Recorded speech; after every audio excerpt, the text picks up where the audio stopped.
Assalamu alaikum wa rahmatullahi wa barakatuh. Tunaendelea katika darasa zetu. Sasa hivi tutaendelea na namba 2. Tulisikiliza namba 1 kama ulifuatilia, na insha Allah tutasikiliza namba 2 kwa uwezo wake Mwenyezi Mungu. Tuko tunamzungumza mwanaume. Nafikiri tuliona mwanaume anapenda kuheshimiwa, anapenda kuthaminiwa, yani ndo nature yake. Yani hata kama mume wako ni mdogo, lazima umpe zile heshima zake, na lazima ufanye nini? Uonyeshe kama yeye ni nani ndani ya nyumba. Umeona? Yani kama yeye ndo rais wako ndani ya nyumba. Kwa tunaendelea namba 2, mwanaume huficha hisia zake. Yani utakuta wanaume wengi wanaficha zile hisia zao. Mara nyingi hawaonyeshi katika majambo yao. Naweza akaja hapo ndani amekutwa na makubwa huko, lakini anaficha zile hisia zake ili wewe usiweze kumtambua. Lakini kama ni mwanamke ambaye uko vizuri, tayari umeshamsoma mume wako, umemjua, utajua huyu mwenzangu leo hayuko sawa. Kwa hivyo mara nyingi mwanaume huonyesha huzuni, pressure au hofu, yani haionyeshi. Sisi wanawake tuna sifa za kuonyesha hivyo vitu kwa haraka, lakini yeye haonyeshi huzuni, pressure au hofu. Haonyeshi, unyamaza kimya badala ya kulalamika. Maana sisi wanawake ndio sifa zetu kulalamika tu, kitu kidogo tu, hani hatuelewani, kulalamika tu.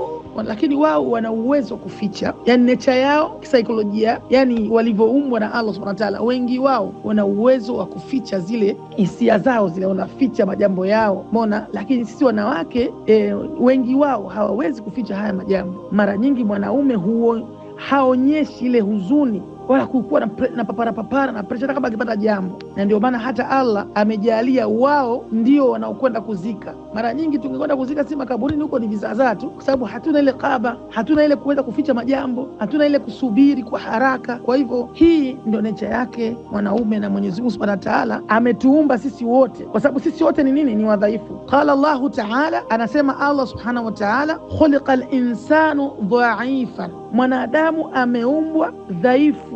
Kwa sisi ni dhaifu. Kwa katika udhaifu wetu ni lazima tusomane tabia, halafu tuvumiliane.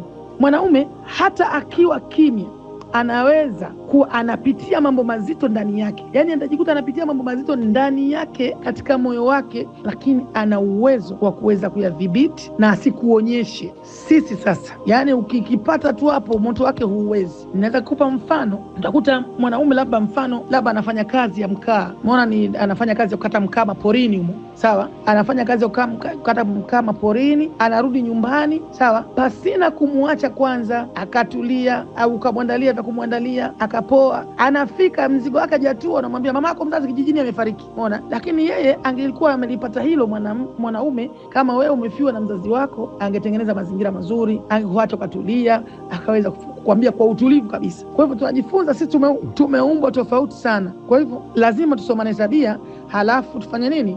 Tuvumiliane. Mwanaume anaweza kapitia mazito sana, lakini usimtambue. Kwa hivyo tunatakiwa tusomane tabia, halafu tuvumiliane. Mume wangu sasa hivi anapitia situation gani? Mume wangu sasa hivi anapitia nini? Lengo tupate baraka, kwa sababu baraka zimeondoka, kheri hatuna, imekuwa ni msiba jumlisha msiba, napata mazishi. Kwa hivyo Allah Subhanahu wa Ta'ala atusimamie, kila mmoja kwa nafasi yake amtambue Mola wake na lengo la kumeta hapa duniani. Na ndio maana Allah ameumba pea ardhi na mbingu, yani kila kitu kimeumba pea, jike na dume, kila kitu kimeumba pea. Lazima sisi tufanye muamala mzuri, kwa sababu taasisi yetu ya ndoa ni taasisi nzuri, taasisi mama, ambayo yenyewe hii taasisi hii imetuunganisha. Ni kama vile kiwanda cha Allah Subhanahu wa Ta'ala. Kiwanda hichi kinazalisha viongozi wa nchi, kinazalisha mashehe, kinazalisha maukti, kinazalisha watoto waliokuwa wema. Kwa hivyo ni lazima kiwanda hichi tukilinde kwa dhahabu, tukilinde kwa nguvu zote. Kwa hivyo tusomane tabia, halafu tuvumiliane, kwa sababu sisi hatujakamilika.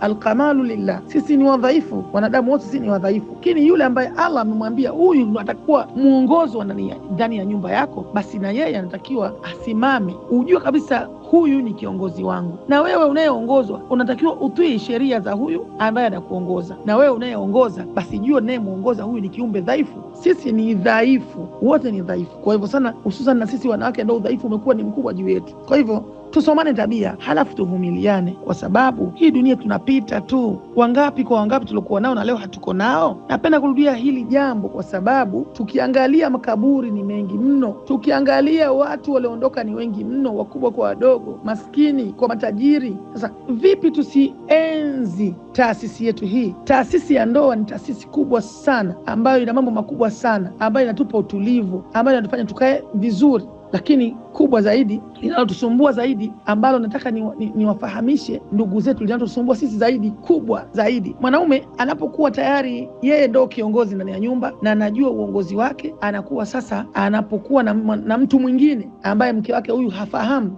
anashindwa kutengeneza mazingira mazuri ya kumfahamisha huyu mke wake akatambua. Na huyu mke naye pia akitambua yeye mwanamume wake anamcheat au anafanya vitu tofauti, basi anashindwa kumwambia kwa utulivu, anakurupuka kinawaka, inakuwa ni makelele ndani ya nyumba. Kwa hivyo sasa lazima tusomane tabia, alafu tuvumiliane. Mwenzangu anapenda nini, mwenzangu hapendi nini. Ukimwona mwenzako mbadilika, basi ujue huyu mwenzangu labda ana jambo limemsibu. Kwa hivyo tusomane tabia, then tuvumiliane. Tutaendelea inshallah juma lijalo katika sehemu ya 3 katika kumtambua mwanaume na kutambuana wote kwa pamoja. Inshallah Mungu atufanyie pesi. Wabillahi tawfiq.